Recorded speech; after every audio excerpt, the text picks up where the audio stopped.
নমস্কার। ঠাকুরমা স্বামীজিকে প্রণাম, মহারাজকে প্রণাম। গীতার ৩য় অধ্যায় কর্মযোগ ২৭ নম্বর শ্লোকটি আমি পাঠ করার চেষ্টা করছি।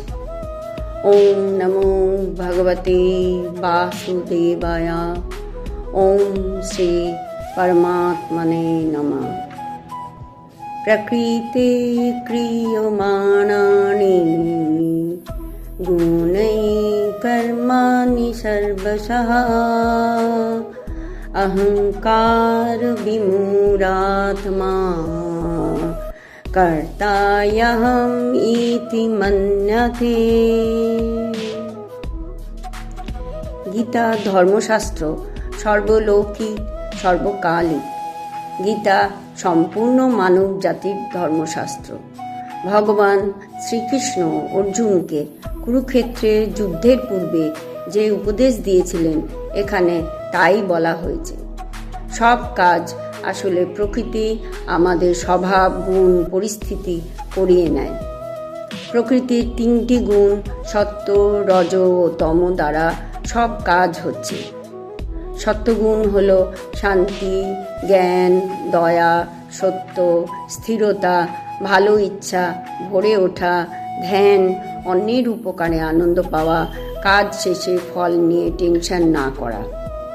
আর তার ফল কি?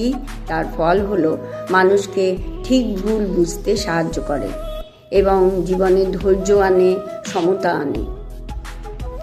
আর দ্বিতীয় হলো রজোগুণ। রজোগুণে লোভ, তৃষ্ণা, অস্থিরতা, কামনা, আকাঙ্ক্ষা। আর এর ফল হলো রাগ, ক্লান্তি, উদ্বেগ বেড়ে যায়। আর তমগুণ হলো জড়তা, মোহ, আলসেমি, অপ্রয়োজনীয় কাজ, হিংসা, রাগ, দায়িত্বজ্ঞানহীনতা, কাজ কাল করব বলে ফেলে রাখা, রাগে হুঁশ হারানো, অতিরিক্ত মোবাইল ব্যবহার করা ইত্যাদি। আর এর ফল কি? এর ফল হলো ভুল সিদ্ধান্ত নিয়ে পরে অনুতাপ করা, অলসতা, অতিভোজন ইত্যাদি। তাই অহংকারে মোহিত মানুষ মনে করে আমি সব করছি, আমি কর্তা। এই প্রকৃতি পরিচালিতই হচ্ছে পরমেশ্বর ভগবানেরই নির্দেশ অনুসারে। শ্যামা সঙ্গীতে আছে, তোমার কর্ম তুমি করো মা, লোকে বলে করি আমি। তাই গীতার শিক্ষাই হলো অহংকার ছেড়ে কাজের ফল ঈশ্বরের উপরে সমর্পণ করা, এবং ঈশ্বরের উপর সমর্পণ করেই আমাদের কাজ করতে হবে, তবেই আমরা শান্তি পাব। মূল কথা হলো আমি সবই করি, এই অহংকারই হলো বন্ধনের কারণ। অজ্ঞ মানুষ ভুলেই যায় যে ভগবান হচ্ছেন ঋষিকেশ, অর্থাৎ তিনি সমস্ত ইন্দ্রিয়ের নিয়ন্তা। এই শ্লোকেই বলা হচ্ছে সত্ত্বগুণ আমাদের বাড়াতে হবে, মনে শুদ্ধতা আনতে হবে, বিষয়ের আসক্তি থেকে মনকে দূরে রাখতে হবে। পূজা, জপ, জ্ঞান, সাধন এই অভ্যাসের দ্বারা মন শোধন হয়।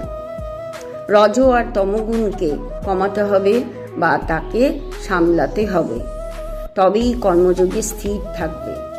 কাজ করবে, কিন্তু অহংকার আমাদের ত্যাগ করতে হবে। তমগুণ বর্জন করে রজগুণে, আর রজগুণ বর্জন করে সত্ত্বগুণে আনতে হবে। এই কলিযুগে এসে যদি আমরা সত্ত্বগুণের অধিকারী হতে পারি, বিপদে শান্ত থাকা, সত্য কথা বলা, অন্যকে ক্ষমা করা ইত্যাদি, তাহলেই আমাদের মানব জীবন সার্থক হয়ে উঠবে। ওম তৎসৎ ইতি মদ্ভগবদ্ গীতা কর্মযোগ নাম অধ্যায় ২৭ নম্বর শ্লোক সমাপ্ত। নমস্কার।